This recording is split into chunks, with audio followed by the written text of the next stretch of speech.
नमस्कार. श्री स्वामी समर्थ. येणाऱ्या मराठी नववर्षाची पाडव्याची नवीन पहाट घेऊन येऊन तुमच्या जीवनात सुखाची लाट हो.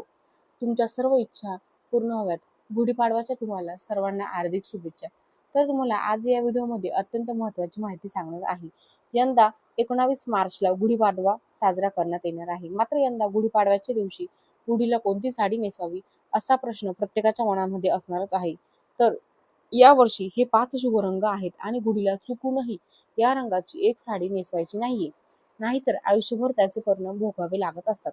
तर असा कोणता रंग तुम्हाला गुढीला नेसवणे शुभ आहे आणि कोणता अशुभ आहे?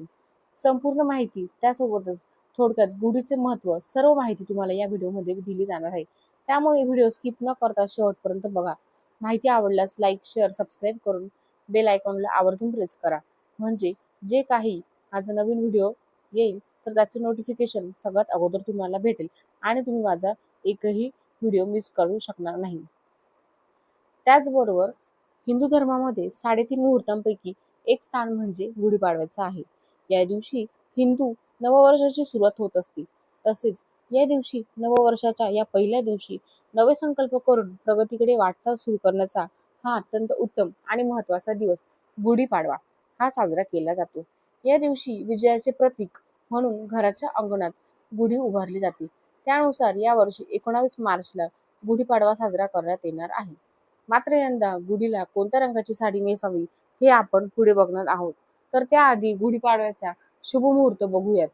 चैत्र महिन्यातील शुक्ल प्रतिपदेला गुढीपाडवा हा साजरा केला जातो. 19 मार्च 2026 रोजी गुढीपाडवा साजरा केला जाणार आहे. तर या दिवशी तिथीची सुरुवात ही 19 तारखेला सकाळी 6:52 सुरू होणार असून ती 20 मार्च पहाटे 4:52 समाप्त होणार आहे.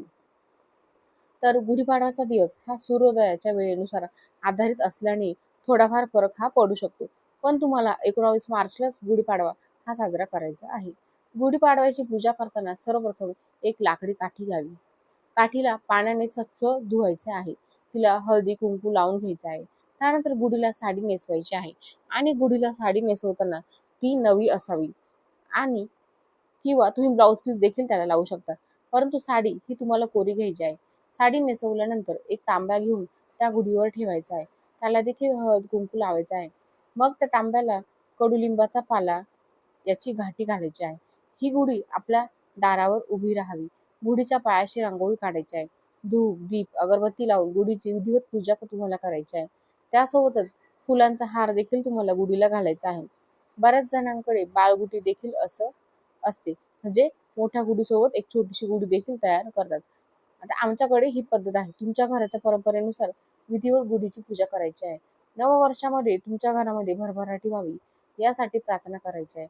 सर्व दुःख, दारिद्र्य दूर होण्यासाठी देखील गुढीला प्रार्थना करायची आहे. नवीन वर्षाचे नवीन संकल्प घ्यायचे आणि सर्व इच्छा तुमच्या पूर्ण होण्यासाठी प्रयत्न देखील करायचा आहे. गुढीला गोडाचा नैवेद्य देखील दाखवायचा आहे. सायंकाळी सूर्यास्ताच्या आत गुढीला दही भाताचे किंवा साखरेचा नैवेद्य दाखवून ती उतरवायची आहे. त्याआधी हळद, कुंकू, अक्षता वाहून घ्यायचा आहे. फुले व्हायची आहे. गुढीच्या चरणी त्याच सोबत तिथे तुम्हाला एक उदबत्ती देखील लावायची आहे. त्यानंतर दही साखर किंवा मग दही भात किंवा नुसती साखर तुम्हाला तिथे अर्पण करून गुढी उतरवून घ्यायची आहे. गुढीपाडव्याच्या दिवशी आवर्जून तुम्हाला महत्त्वाची काही कामे करायची असतात.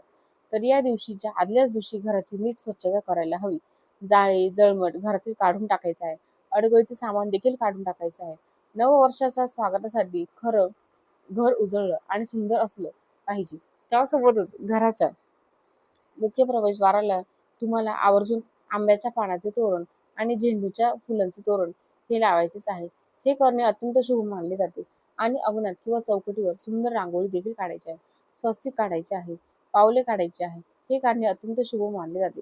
गुढीपाडव्याच्या दिवशी एक महत्त्वाचा एक प्रसाद करायचा असतो. कडुलिंबाचा प्रसाद असतो. ते देखील आपण पुढे बघूयात. तर त्याची थोडक्यातच माहिती मी तुम्हाला सांगणार आहे. तर तुम्हाला गुढी उभारताना त्याला आंब्याचा डहाळा देखील थोडासा लावायचा आहे.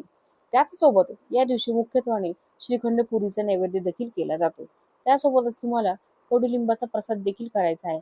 हा सकाळी रिकाम्या पोटी खायचा असतो. कडुलिंबाची पाने, ओवा, मीठ, गूळ, जिरे याचा विशेष प्रसाद केला जातो. याची तयारी करून ठेवायची आहे. गुढीपाडवा हा शब्दप्रयोग 2 शब्दापासून बनवला आहे. गुढी म्हणजे ब्रह्मध्वजाचा ध्वज आणि पाडवा म्हणजे चंद्राच्या तेजस्वी टप्पाचा पहिला दिवस.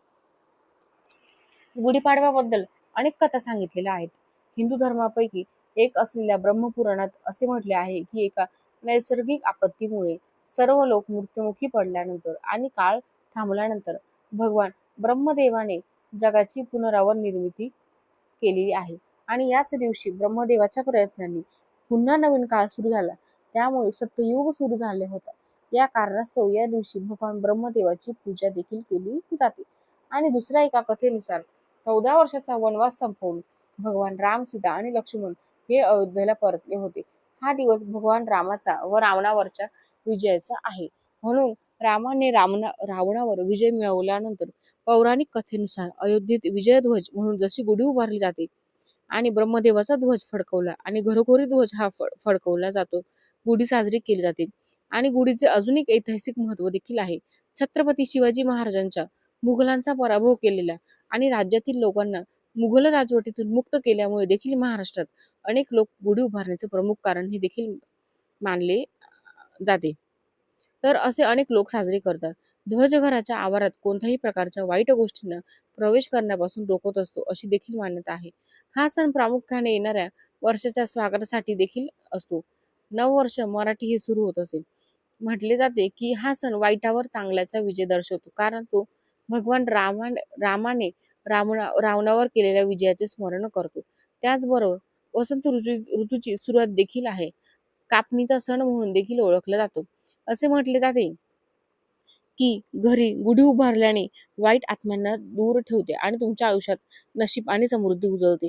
त्यामुळे गुढीपाडव्याचा सण प्रत्येकाने साजरा करायचा आहे. परंतु या दिवशी काही चुका देखील करायच्या नसतात. तर तुम्ही गुढीपाडव्याच्या दिवशी गुढीला जी साडी नेसवता ती अत्यंत महत्त्वाचे स्थान दर्शवते. तर तुम्हाला चुकूनही या रंगाची साडी नेसायची नाही. ते आपण बघूयात. त्याआधी बघूयात ते हे 5 शुभ रंग आहेत. गुढीपाडव्याच्या दिवशी साडीचा रंग कसा असावा? तर गुढीसाठी साधारणपणे लखलखीत आणि प्रसन्न रंगाचीच निवड केली जाते. मी तुम्हाला आता जे सांगणार आहे ते अत्यंत शुभ मानले जाते. तर दाट पिवळा आणि केशरी हे रंग मांगल्याचे आणि चैतन्याचे प्रतीक मानले जाते. तुम्ही गुढीला या रंगाची साडी नेसवू शकतात. त्यासोबतच दुसरा अत्यंत महत्त्वाचे रंग तर तो म्हणजे लाल किंवा मरून रंग. विजय आणि शक्तीचे प्रतीक म्हणून हा रंग ओळखला जातो. सुख समृद्धीचे, विजयाचे आणि प्रेमाचे प्रतीक असलेला लाल रंग तुम्ही या रंगाची देखील तुम्ही गुढीला साडी नेसवू शकता.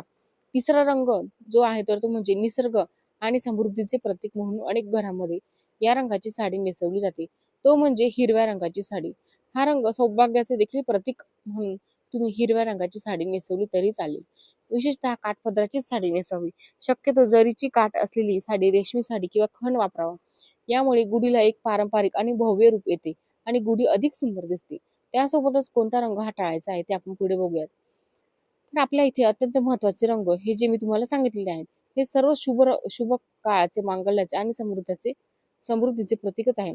त्यामुळे तुम्ही या रंगाच्या साड्या नेसवल्या तर नक्कीच तुमच्या आयुष्यात शुभ परिणाम पाहायला मिळतील. परंतु असा एक रंग आहे जो तुम्हाला या दिवशी चुकूनही थोडाही त्या गुढीच्या साडीमध्येही नसला पाहिजे आणि हा नेसवायचा नाहीये. गुढीला कधीही रंगाची साडी ही नेसवायची नाहीये. काळा रंग हा मंगल कार्यामध्ये अशुभ मानला जातो. शास्त्रानुसार कोणत्याही विशिष्ट एका रंगाचा आग्रह धरण्यापेक्षा वर दिलेल्या शुभ रंगांपैकी तुमच्याकडे जी साडी उपलब्ध असेल किंवा जी तुम्हाला आवडेल ती साडी तुम्ही वापरू शकता. फक्त काळा रंग हा ठराविक ठिकाणीच वापरला जातो. काळा रंग देखील अशुभ नाही. तो ठराविक सणाला वापरला जातो. तो म्हणजे संक्रांतीच्या सणाला, परंतु इतर कोणत्याही सणामध्ये तो किंवा कोणत्याही पूजेमध्ये तो वर्ज्य केला जातो. म्हणूनच तुम्हाला नवीन वर्षाच्या या सुरुवातीला रंगाची साडी ही चुकूनही गुढीला नेसवायची नाही काळ्या रंगाची. शक्यतो चांगल्या रंगाची साडी तुम्ही नेसवा. लाल असो, पिवळा, केशरी कोणताही लखलखीत आणि प्रकाशमयी आणि सकारात्मक रंग तुम्ही गुढीला नेसवू शकतात. काठपदर साडी गुढीला नेसवायची आहे. तर तुम्हाला माहिती कशी वाटली ही नक्की कमेंट करून सांगा. माहिती आवडल्यास लाईक करा, शेअर करा आणि सबस्क्राईब करायला विसरू नका. तोपर्यंत सर्वांना श्री स्वामी समर्थ.